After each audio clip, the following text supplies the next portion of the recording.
So once we have sorted out the layers in Photoshop, you can go ahead and open up After Effects, and inside After Effects you will see that this is a new version, so you'll get the UI will be a little bit different, but basically you'll get this project window, the timeline here, where you will stack up your layers and animate. This is the effects and everything at the right side, and it's fairly simple with all the other controls. So we'll jump right ahead and create a new composition. So you can either click here, but if you have an older version of After Effects, you can go to composition and new comp. Okay, so here you can name this as 3D UI, and we'll keep it as full HD, and then I'm keeping it as 30 frames per second because my recording is at 30 frames per second, so it will sync up. But you can of course do it as per your preference, like 24 fps or 25 fps, yeah, if you like. The duration, we will make it as 30 seconds is more than enough. We'll only be doing the animation for about 6 to 7 seconds. Okay, so let's keep the background color black and not change anything else.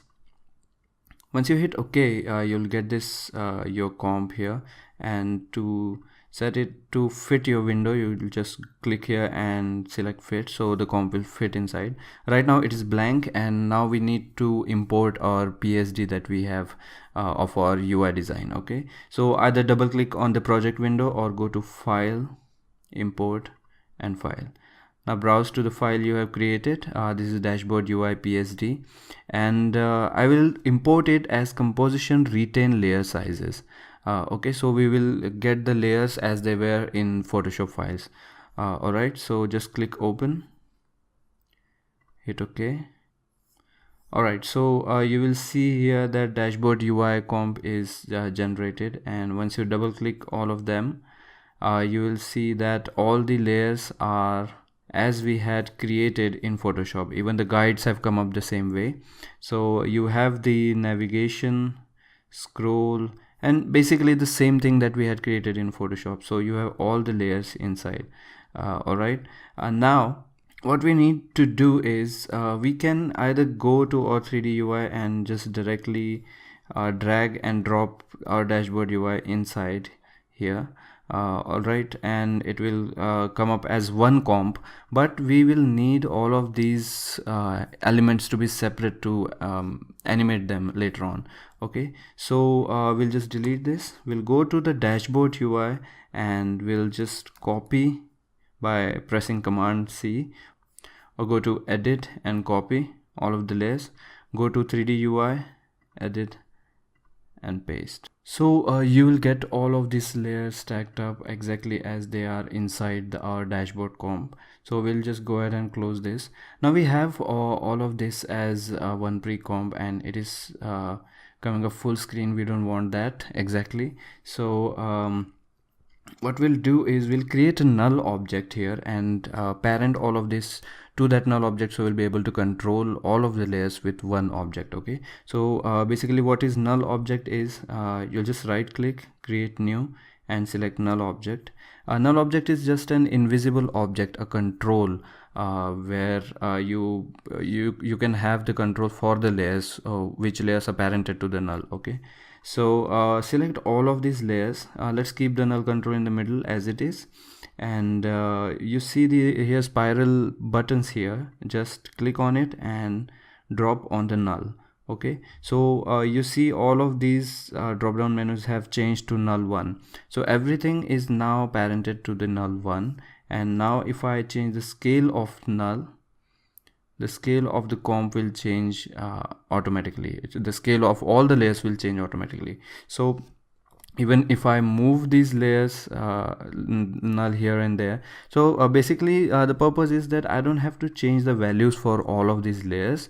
I'll have one control for all of these layers to animate. Okay, so let's go ahead and now create our laptop model. So now we are entering into making a 3D model inside After Effects.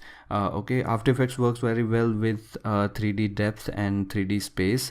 So we can model basic shapes like sphere or cubes or circle, triangles inside the 3D space in After Effects. Okay, but there are two ways to do this, and I will show you the first way here, which is very light on your system, and the second one where we use a different renderer in After Effects. It is a bit heavier, so we'll tackle to the on the second version later on, but I'll show you how to make a basic 3D shape inside a 3D space in After Effects right now.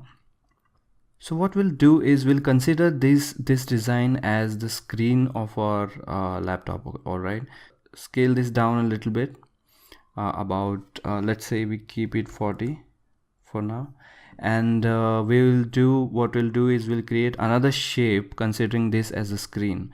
So just go to the toolbar at the top here, and you'll see many controls, many tools here. So select the rectangle tool and let us create a basic rectangle around our screen. You don't have to be perfect right now, we can adjust this later on as well, and press V on the keyboard to bring up the control selection tool and adjust the position or scale of your screen. So basically what we have done is we have created a shape layer here, and you can right click on this and rename this as screen. All right, and this shape has no fill and no stroke. It is just like Illustrator, you'll get the fill and stroke values here. So click on it and let's select kind of a space gray color for this, and we will not need stroke right now, so just leave it as it is. So once the screen is complete, what we'll do is we'll bring that down beneath all of these layers, so it will be behind the basic UI screen. All right, so this is kind of a screen for our laptop, and the only thing we need to do right now is really simple, is make all of these layers 3D. And to do that, here you can see that we'll have a 3D cube, 3D layer icon here. Just click on the checkbox here for all of these layers to make them 3D. Alright, and once it is done, you will not notice this right away, but once you click the object, you'll see that there is a Z depth axis additionally appeared. Okay, and if you notice, if I press P on the keyboard to bring up the position values, you'll see that there are now 3 values to be available for you to manipulate. Okay, previously it was only 2 values, because if I uncheck this and make it not 3D, you'll only get X and Y axis. Okay, but if I make this any layer 3D, you'll get all of these 3 axes like X, Y and the Z depth. Okay, I'll show you in a moment. To really manipulate objects in 3D, you'll need to create a camera first. Okay, without that you'll not really be able to move around the scene. So let's go ahead and do that. Right click here in the timeline toolbar and go to new and create camera. Okay, it doesn't matter what settings you keep right now. If you really know how a camera works, you can change this, like the zoom, angle of view and everything, but I recommend keep it as it is for now. We'll hit OK, and the camera is created. Now if you go to custom view, you'll notice that we now have a 3D screen. All right, here the object that we have created, and we have a camera. So if you press C on your keyboard or go to this tool here, the camera tool, you will be able to turn your scene and work your scene in 3D here right now. So everything is 3D. So once you go to active camera, if you move the camera tool around, you'll notice that the shape is moving. The camera is affecting the shape that we have created, but not the UI design. For that, you need to uncheck this continuous rasterize option. Okay, so if you go here for comp layer, it will collapse all your transformations for vector layers or the other PSD layers that we have created. Okay, so uncheck all of this because this is affecting the layers and it is not letting it become 3D, because inside these layers there are many different layers as well, sub layers. So that is why if they are not 3D, the main layer will not work as 3D. So to remove that effect, just uncheck all of these little boxes in the middle. And now if you move the camera, you'll notice that we are now able to move our screen in 3D space. Okay, so this is your main camera, the active camera, and here you can actually animate the camera around, and this is our main scene. Alright, so we have created a 3D object now, but it is really flat. We need to give it a bit of a volume. So I'll go back and model this depth on our object. Okay, so for that, what I'll do is I'll select the screen shape, and let's see, what we need to do is now is to create a base where the keyboard and other layout is present. So I'll just duplicate that layer. Let's first hide all of these layers. We don't need to see them right away. And for screen, I'll duplicate that by pressing Command D. So we'll have another screen here. Let's rename that to the base for the laptop, and we'll bring in one more vector, one more design, the keyboard layout design. We'll just put it on top just to give a hint of a keyboard design on it. So I'll double click on the project window and bring in the keyboard design that I've downloaded from the web. It's a fairly simple design, and I'll download that as a composition. Okay, and let me bring that here above the base, and it is not 3D right now. So if I just check on this little box, you'll notice that it becomes 3D and aligns to the object already. And I'll just scale this down a little bit. We don't need it to be that big, and let's move this up. All right, and in our scene we can check that yeah, this is good, this is working. Now we have our keyboard and our base. What we'll do is we will rotate the base here and bring it down, but we need the pivot point, because if right now if I rotate, press R on the keyboard, and if I rotate it in any axis, it will rotate from where my pivot point is, where my anchor point is.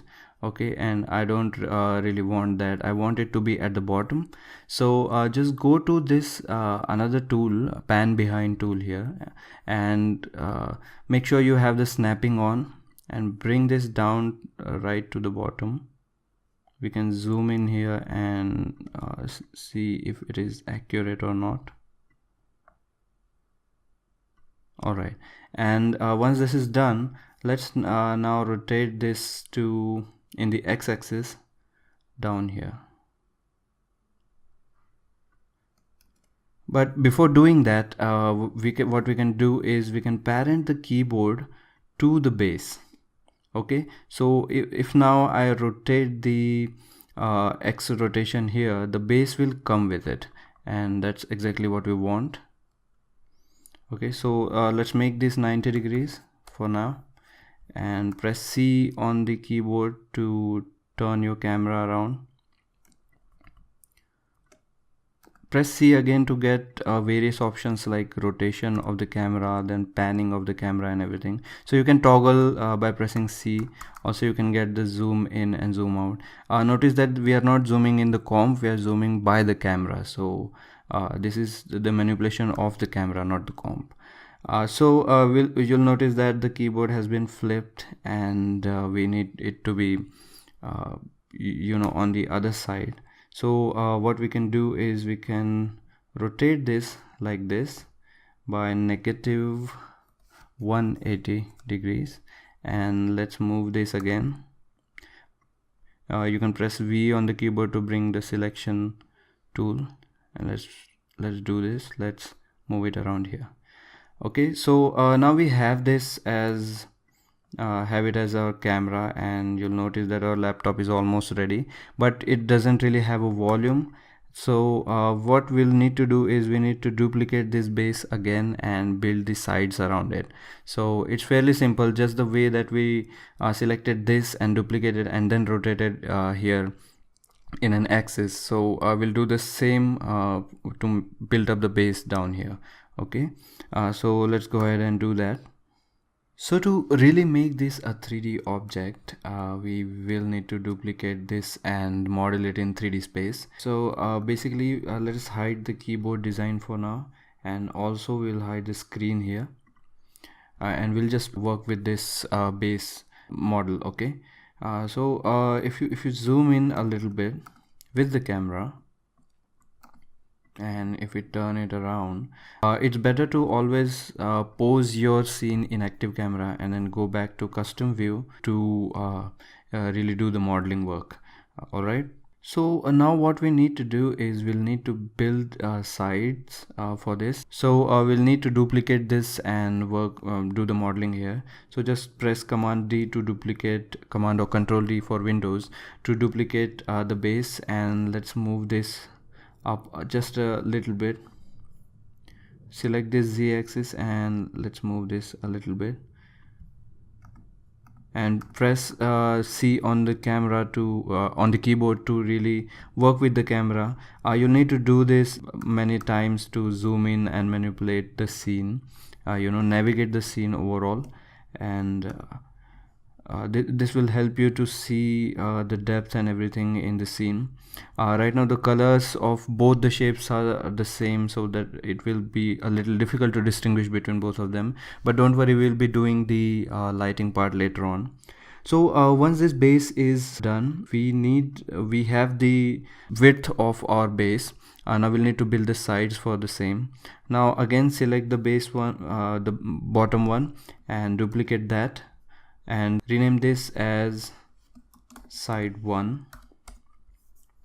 Okay, and basically we have the anchor point set here to this side, so we'll build this side first. Just press R on the keyboard to bring up the rotation values, and let's rotate it back to 0. So we have our side, and press S to bring up the scale values, and now if you just scale it around, it will scale overall. Okay, but we don't want that. We want it to scale only in the y-axis. So you deselect this change here, break the link, and now if you manipulate any one value, it will work in only that axis. Okay, so we need to match the height to the top base here. So you can again go to the left view, which will be exactly the left view, and then maybe zoom in a little bit, and you see that the scale is till here, and we will reduce that to match the top base here. Okay, so you can also put in values like I guess 2 is working really well, and if you need to really match it to the top part, select this layer and again zoom in a little bit. Okay, grab the z-axis and you can match the top to the side. Okay,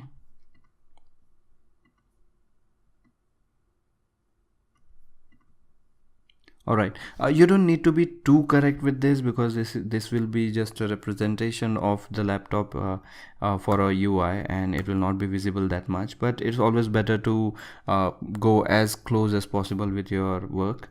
Okay, so let's go back to our custom view here and zoom out a little. All right, so we have created this side, and again to make the same one here, we can go back to the side 1 again, to the left part, and duplicate this side 1. Okay, and it will automatically rename it as side 2, and we'll just move this to this side and position it. Alright, so we can go back to custom view again, and you may have got the gist of it. Basically this is what we need to do to model the entire base. So we have created 2 sides, and we need these 2 sides to be done in the same way. So I'll go ahead and do that exactly, and I'll just fast forward the video so that it's not too slow.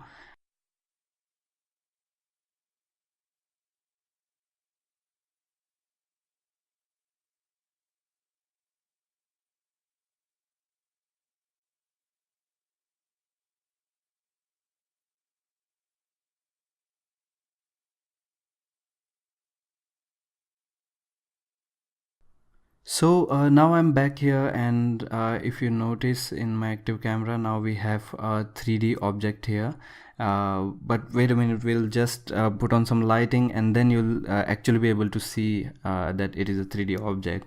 I'll just turn on the keyboard vector here, keyboard design, and it was for the base at the bottom, so we'll need to bring it up a little bit. Just bring it slightly upward, so it's not too much above the base. So now we have our base ready, and if I turn on the screen now, you'll see the screen is there, and also if I turn on the UI, all the UI is visible over here. So our laptop is basically ready, and you can rotate this around and see that it is done. The only thing that we need to do is we need to model the screen as well, like we did for the base, to make it really 3D and have some volume to it. But before that, I'll just show you the lighting process here. So just like we created the camera, right click here, press go to new and create a light. Okay, and I'll prefer to keep this spotlight, but you can experiment with parallel, point, or ambient. Basically, ambient light is the light which will affect from every angle, and it will just be an ambient fill light. Okay, so we'll go with the spotlight, and we'll not change anything right now, and we'll hit OK. So you'll immediately notice that the light is there, and if you move the camera around, you'll see that the light is actually affecting our object. So let's go back to our custom view once again, and pull the light a little bit farther away from the object. All right, so press V, and just like we manipulate any object, use the same for the light as well. Let's bring it back and to the top, and you can also select the target and make it fall, make it affect here. I'll keep the light at a little creative angle here from the side, something like this, and we'll have the target here. So basically adjust as per the view that you really want, and you'll notice that the laptop is not visible because there is no light from the back, but we don't need to worry about that right now. So if you go back to active camera, and we'll adjust our angle here. Okay, so you'll notice now the 3D modeling that we did for the laptop is really visible here, and it is much more 3D-ish now. Like I said, there is no back light to it, so this side or the left side of the laptop is totally black. So for that, now we will create an ambient light as well. So again, right click on the timeline, and same process, go select light, and now we'll select an ambient light and press OK. So ambient light will affect the object from every angle, and you can go to the drop down menu here into light options, and inside intensity we'll just reduce it a little bit, just so that we see the sides and it's not totally dark, but it will not blow out your other screen and other objects. Okay, same way we can go to the spotlight, and inside light options you get all the intensity, fall off, and radius, and all of these properties you can play with. The radius is basically the radius that will be affected by the light, and fall off distance, if you change, it will be out of the radius how much light will fall. And basically these are the settings you can play. The cone angle, if I can narrow down the cone angle and then again spread it out. So basically these are very simple values, just like in any other 3D software. Here I will increase the intensity just a little bit, and for shadows I'll put the cast shadows to on. Okay, because I want objects to have shadows. Once we will bring out all the elements from here, they will have shadows. Okay, just for an example, let's take one element. Let's say we are bringing out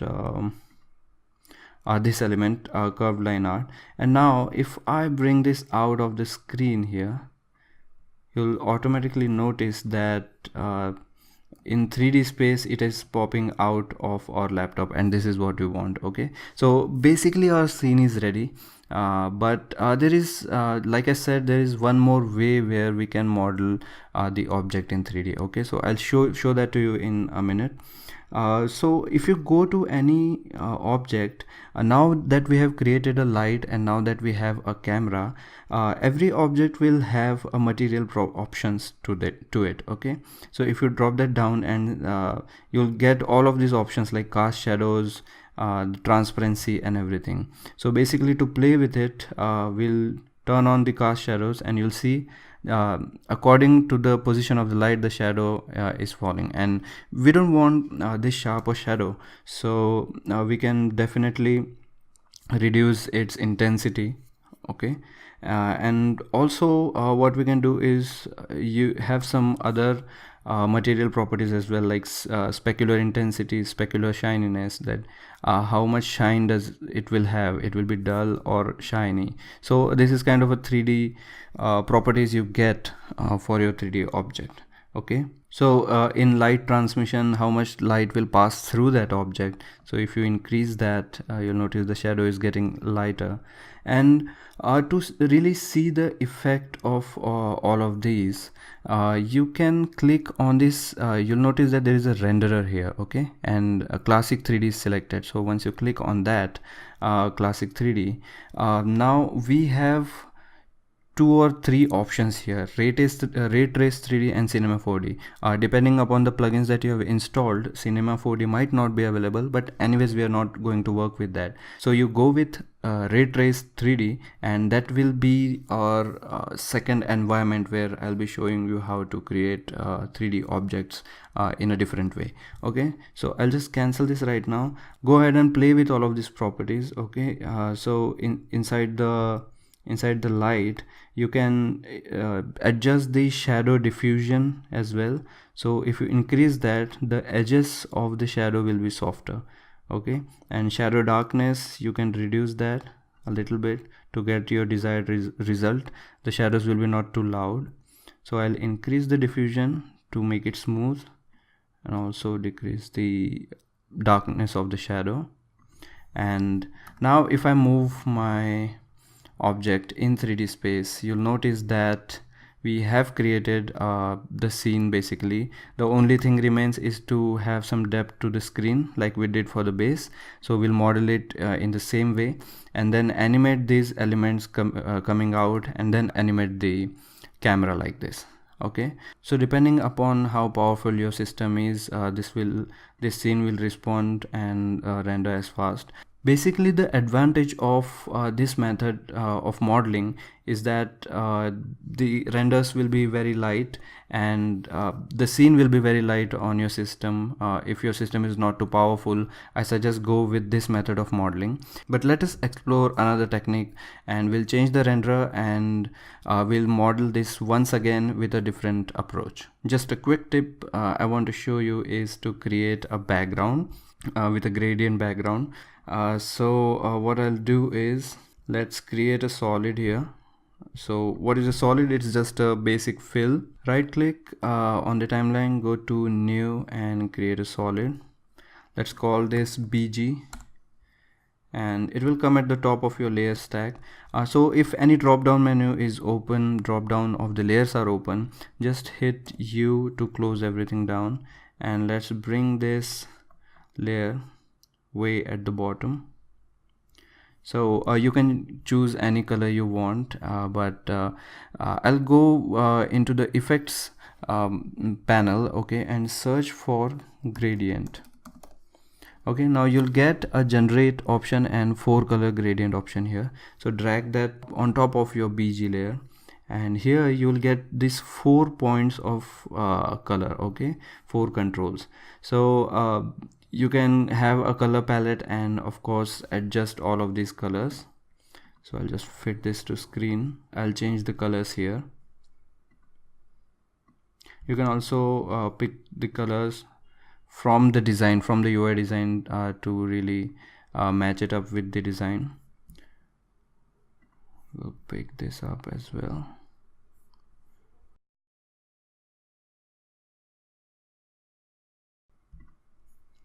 You can also select this effect and move these points around to really play with the colors. Okay, so to have a decent background rather than black, and now if we move our scene, it will look much more interesting.